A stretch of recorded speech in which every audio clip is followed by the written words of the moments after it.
মুক্তিযুদ্ধের আর কতগুলো স্মৃতিচিহ্ন মুছে ফেললে থামবেন ইউনূস ও তার বাহিনী?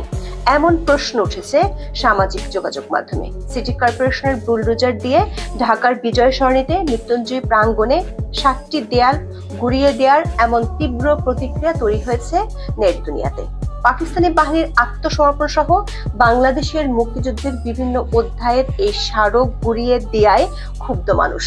তারা নতুন করে আবার সামনে আনছে ডক্টর মোহাম্মদ ইউনূসের সেই রিসেট বাটন তত্ত্ব। প্রশ্ন উঠেছে, মুক্তিযুদ্ধের উপর কেন এত ক্ষোভ ৫ই আগস্ট পরবর্তী বাংলাদেশের?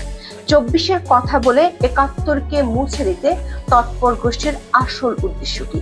দ্বিতীয় স্বাধীনতার নামে অরাজকতার পেছনে মূল কারিগর কারা? কারা একের পর এক বনে যাচ্ছেন ধ্বংসের নকশা? চলুন যাওয়া যাক বিশ্লেষণে।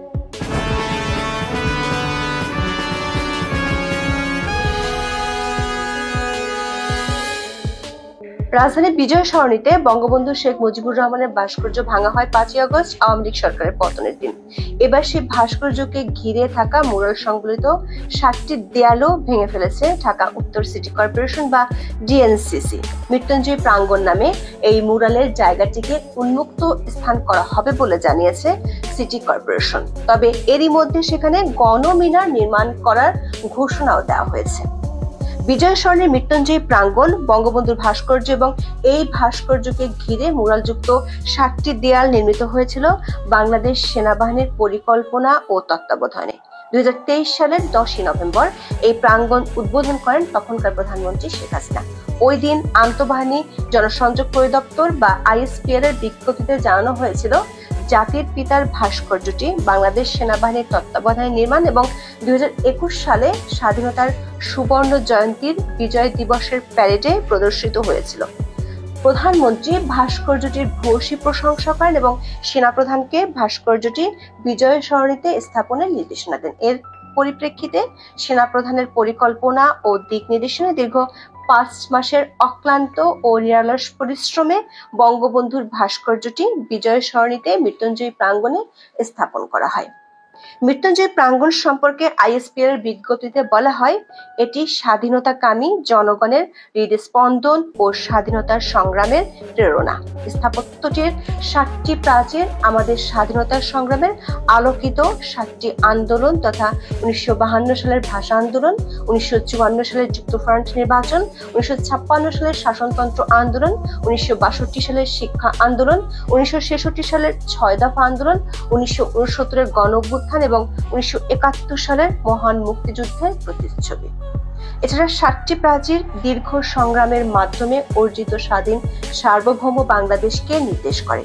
বঙ্গবন্ধুর ভাস্কর্য ও বাঙালির স্বাধীনতার সংগ্রামের ইতিহাস সমৃদ্ধ মৃত্যুঞ্জয় প্রাঙ্গণ সবাইকে মুক্তিযুদ্ধের চেতনায় উদ্বুদ্ধ করবে এবং নতুন প্রজন্মকে বাঙালির সঠিক ইতিহাস সম্পর্কে সচেতন করবে। দর্শক, যে সেনাবাহিনীর সরাসরি তত্ত্বাবধানে মৃত্যুঞ্জয় প্রাঙ্গণে বসানো হয়েছিল বঙ্গবন্ধুর ভাস্কর্য, ঠিক ১১ মাসের মাথায় সেটি ঘুরিয়ে দেওয়া হয় সেনাবাহিনীর সদস্যদের সামনে। সে সময় একাধিক ভিডিওতে দেখা যায় সাজোয়াজানে নিষ্ক্রিয় ভূমিকা পালন করেছিল সেনা সদস্যরা। আবার ভাস্কর্য ঘুরিয়ে দেওয়ার আরো ১১ মাস পর সিটি কর্পোরেশনের বুলডোজার দিয়ে ঘুরিয়ে দেওয়া হলো গোটা প্রাঙ্গণ। এবারে ভাঙার কাজটি চলেছে নির্বিবাদে। সেনাবাহিনীর তৈরি করা একটি স্থাপনার সুরক্ষা দিতে বাহিনীর কোনো পদক্ষেপ দেখা যায়নি। এমনকি যে আইএসপিআর মাত্র ২.৫ বছর আগে গর্বিত বিবৃতি দিয়েছিল, তাদেরও কোনো প্রতিক্রিয়া জানা যায়নি। দর্শক, ২৭শে জুন সকাল থেকে মৃত্যুঞ্জয় প্রাঙ্গণ ভাঙার কাজ শুরু হয়। এই ঘটনাকে কেন্দ্র করে দিনভর সামাজিক যোগাযোগ মাধ্যমে তীব্র প্রতিক্রিয়া দেখা গেছে। মুক্তিযুদ্ধ ভাষা আন্দোলনের স্মৃতিবহ এই স্থাপনাটি ভেঙে ফেলার ঘটনায় অনেকেই ক্ষোভ প্রকাশ করেন। কেউ কেউ একে ইতিহাস মুছে ফেলার প্রয়াস বলেও মন্তব্য করেন। ঘটনার একদিন পর তীব্র প্রতিবাদ ও দায়ীদের বিরুদ্ধে ব্যবস্থা নেওয়ার আহ্বান জানিয়ে বিবৃতি দিয়েছে ৫২ নাগরিক। এই কাজের জন্য প্রাথমিকভাবে দায় পড়ছে ঢাকা উত্তর সিটি কর্পোরেশনের উপর। ডিএনসিসি প্রশাসক মোহাম্মদ এজাজ দাবি করছেন, আগের ভাস্কর্যটি ভেঙে ফেলায় জায়গাটি অগোছালো অবস্থায় ছিল। দর্শক, লক্ষ্য করুন, সারা ঢাকা শহরে নোংরা গিজ গিজ পড়লেও জনাব এজাজ পরিষ্কারের জন্য খুঁজে পেলেন এই স্থানটিকে। বিডি নিউজকে তিনি বলেছেন মূল ভাস্কর্যটি ভেঙে ফেলা হয়েছে, সেদিনের আক্রমণের কারণে বাকি যেগুলো ছিল সেগুলো নষ্ট হয়ে গেছে, এটা এভাবে ফেলে রেখে কোনো লাভ নাই, সেখানে নতুন কিছু যদি করা যায় সেজন্য তারা আগে সেখানে জায়গাটা পরিষ্কার করছেন। বঙ্গবন্ধুর ভাস্কর্যের জায়গায় বাংলাদেশের রাজনৈতিক ইতিহাস জুলাইয়ের সঙ্গে মিলিয়ে নতুন আরেকটা ভাস্কর্য করার পরিকল্পনা আছে, এমন তথ্য জানিয়েছেন জনাব এজাজ। সিটি কর্পোরেশনের দাবি জুলাই বিজয় বাংলাদেশের রাজনীতির ইতিহাস সবগুলোকে মিলেই কিছু একটা হবে। এখানে যেমন ভাস্কর্য ছিল তেমনি আরেকটি ভাস্কর্য হবে। তারা এই জুলাই মাসের মধ্যে কাজটা করতে চান, কারণ পরিষ্কার করে ফেলে রাখলে লোকজন নাকি আবার বলবে ফেলে রেখে দিয়েছে। মানুষজন রাস্তা দিয়ে আসে যায়, তাদেরও প্রশ্ন এখানে কি হবে তাহলে। দর্শক, মানুষ কি চিন্তা করবে সেটা নিয়ে ভাবলেও সিটি কর্পোরেশনের উড়ে এসে জুড়ে বসা প্রশাসক বাংলাদেশের স্বাধীনতা নিয়ে মানুষের অনুভূতির কথা ভাবেন না। তবে আপাত দৃষ্টে মৃত্যুঞ্জয় প্রাঙ্গণ ঘুরিয়ে দেওয়ার দায় ডিএসসিসির কাঁধে বর্তালেও জায়গাটিকে বদলে দেওয়ার সুকৌশলী পরিকল্পনায় যুক্ত আছেন আরো অনেকে। দেখা যাচ্ছে সরকার সমর্থক বুদ্ধিজীবীদের একটি অংশ গত কিছুদিন ধরে বিষয়টি নিয়ে সক্রিয়। বিজয় সরণির ওই জায়গার চেহারা বদলে দিতে প্রায় ১.৫ সপ্তাহ আগে আকস্মিকভাবে হাজির হয় গণমিনার বাস্তবায়ন কমিটি নামের একটি প্ল্যাটফর্ম। ওই কমিটিতে বিশ্ববিদ্যালয়ের শিক্ষক, সংবাদকর্মী, সাংস্কৃতিক ব্যক্তিত্ব সহ বেশ কিছু পরিচিত মুখ দেখা গেছে। এই কমিটি ২০ জুন ঢাকা বিশ্ববিদ্যালয়ের মধুর ক্যান্টিনে একটি সংবাদ সম্মেলন করে। এই কমিটি গঠনের ১ সপ্তাহের মধ্যে ২৫ জুন ঢাকা উত্তর সিটি কর্পোরেশনের ৭ম কর্পোরেশনের সভাটি অনুষ্ঠিত হয়। সেই সভায় সিদ্ধান্ত নেওয়া হয় মৃত্যুঞ্জয় প্রাঙ্গণে জুলাই শহীদদের স্মরণে একটি ভাস্কর্য নির্মাণ এবং একটি উন্মুক্ত স্থান তৈরি করা হবে। কোনো ধরনের কনসেপ্ট পেপার তৈরি না করার আগেই সেই বৈঠকে প্রাঙ্গণ আগে ঘুরিয়ে দেওয়ার সিদ্ধান্ত হয়। যদিও কমিটির লোকজন দাবি করছে তারা এর কিছুই জানেন না। সংবাদ মাধ্যমের প্রতিবেদন থেকে জানা যায়, গণমিনার বাস্তবায়ন কমিটির সংবাদ সম্মেলনে উপস্থিত ছিলেন বাংলা একাডেমির মহাপরিচালক মোহাম্মদ আজম, সমাজবিজ্ঞান বিভাগের অধ্যাপক সামিনা লুৎফা, চলচ্চিত্র নির্মাতা ও স্থপতি কামার আহমেদ সাইমন সহ বেশ কয়েকজন। তবে এই কমিটি কবে কোথায় গঠিত হলো বিষয়ে কোনো তথ্য আমরা পাইনি, এমনকি কমিটির পূর্ণাঙ্গ তালিকাও পাওয়া যায়নি। মধুর ক্যান্টিনের ওই সংবাদ সম্মেলনে বক্তারা প্রথমবারের মতো জানান গণমিনারের জায়গা হিসেবে Bir Uttam major general Azizur Rahman road ও বিজয় সরণির মধ্যবর্তী সবুজ চত্বরকে নির্বাচন করা হয়েছে। ঢাকা উত্তর সিটি কর্পোরেশন এই গণমিনার নির্মাণের জন্য জমি বরাদ্দ, অর্থ, প্রকৌশল সহযোগিতা দিতে রাজি হয়েছে। এর অর্থ হলো মৃত্যুঞ্জয় প্রাঙ্গণ ঘুরিয়ে দেওয়ার ঘটনাটি আকস্মিক হলেও এর পরিকল্পনা ও বাস্তবায়নের কৌশল নেওয়া হয়েছে অনেক আগে। সিটি কর্পোরেশনকে সামনে দেখা গেলেও এর পেছনে আছেন সরকার ঘনিষ্ঠ প্রভাবশালী আরো অনেকে। দর্শক, ২০ জুনের সংবাদ সম্মেলনে এমন অনেক তথ্য দেওয়া হয়েছে যার সত্যতা নেই। অনুষ্ঠানে বাংলা একাডেমির মহাপরিচালক মোহাম্মদ আজম বলেন, ৫ই আগস্টের অভ্যুত্থানে শহীদ হয়েছেন ১,৪০০ জন, আহত হয়েছেন হাজার হাজার মানুষ, তাদের স্মরণে নির্মাণ করা হবে এই গণমিনার। অন্যদিকে নির্মাতা স্থপতি কামার আহমেদ সাইমন বলেন, এপিটাফে জাতিসংঘ স্বীকৃত ১৪০০ শহীদের নাম, জন্ম, মৃত্যুর সময়, পেশা এবং শহীদ হওয়ার স্থানের তথ্য খোদাই করে সংরক্ষণ করা হবে।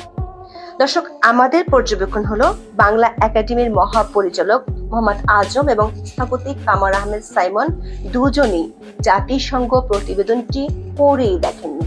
জুলাই আগস্টের সহিংসতা নিয়ে জাতিসংঘের তদন্ত প্রতিবেদনের কোথাও সুনির্দিষ্টভাবে ১,৪০০ জন নিহত হয়েছেন এমন কোনো তথ্য নেই। সংস্থার ১১৪ পৃষ্ঠার রিপোর্টে ১,৪০০ সংখ্যাটি এসেছে ৩ বার।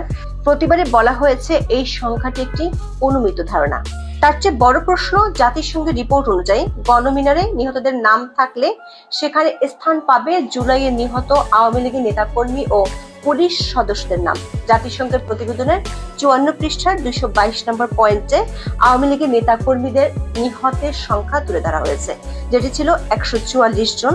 এদের মধ্যে ৩ আগস্ট থেকে ৫ আগস্ট পর্যন্ত অর্থাৎ জুলাই আন্দোলনের সময় মারা গেছেন ১২৬ জন। প্রতিবেদনের ২২৩ নম্বর পয়েন্টে আইন শৃঙ্খলা বাহিনীর সদস্যদের নিহতের সংখ্যা তুলে ধরা হয়েছে, যেখানে বলা আছে ১ জুলাই থেকে ১৫ আগস্ট পর্যন্ত পুলিশের ৪৪ জন, বিজিবি, র্যাব ও আনসারের ৮ জন সদস্য নিহত হন। দর্শক, এই ৫২ জন আইন শৃঙ্খলা বাহিনীর সদস্যকেও 1400 জনের মধ্যে যুক্ত করেছে জাতিসংঘের তদন্ত দল। আগেও এ নিয়ে আমরা রিপোর্ট করেছিলাম। অন্যদিকে সরকারের সবশেষ গেজেট অনুসারে জুলাই আন্দোলনে নিহতের সংখ্যা 834 জন। মুক্তিযুদ্ধ বিষয়ক উপদেষ্টা 23 জুন বাসুসকে এ তথ্য জানিয়ে বলেছেন, গেজেট আকারে 834 জন জুলাই শহীদের তালিকা প্রকাশিত হয়েছে।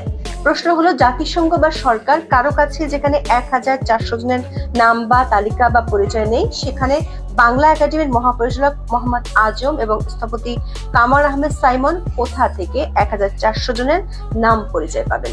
তারা কমিটি করে এরই মধ্যে বুলডোজার নিয়ে কাজে নেমে পড়েছেন, অথচ জুলাই আন্দোলনে শহীদের প্রকৃত সংখ্যাটি পর্যন্ত তাদের জানা নেই। আবার ওই সংবাদ সম্মেলনে বাংলা একাডেমির মহাপরিচালক জানান, গণমিনার নির্মাণে গণমানুষের অংশগ্রহণ নিশ্চিত করতে গণচাঁদা সংগ্রহের উদ্যোগ নেওয়া হয়েছে। এ লক্ষ্যে একটি ব্যাংক অ্যাকাউন্ট নাম্বার ও অন্যান্য বিস্তারিত তথ্য শিগগিরই প্রকাশ করা হবে। তবে গত 10 দিনেও কমিটির প্রকাশ্য আর কোনো তৎপরতা দেখা যায়নি। সোশ্যাল মিডিয়া সহ অন্য কোনো প্ল্যাটফর্মও তারা দৃশ্যমান নয়। তবে ভেতরে যে পরিকল্পনা অনেক এগিয়েছে তা বুলডোজারের তাণ্ডব থেকেই পরিষ্কার। আবার শুরুতে মুখে গণচাঁদার কথা বললেও এখন বলা হচ্ছে ঢাকা উত্তর সিটি কর্পোরেশনের অর্থায়নের কথা। দর্শক, সব মিলে দেখা যাচ্ছে আরেকটি মেটিকুলাস ডিজাইনের মাধ্যমে গুড়িয়ে দেওয়া হয়েছে বিজয় সরণির মৃত্যুঞ্জয় প্রাঙ্গণ। এতে সরকার সমর্থকদের বিভিন্ন অংশে রয়েছে প্রত্যক্ষ অংশগ্রহণ আর পুরোপুরি নিষ্ক্রিয় সেনাবাহিনী। বলা হচ্ছে 10 কোটি টাকা খরচ হবে পরিকল্পনা বাস্তবায়নে। প্রশ্ন হলো, এমন কাজে যাদের নাম আসছে তারা ইতিহাসের কাজ করায় কতটা স্বচ্ছ থাকতে পারবেন? এখন এ পর্যন্ত। সবাই ভালো থাকুন।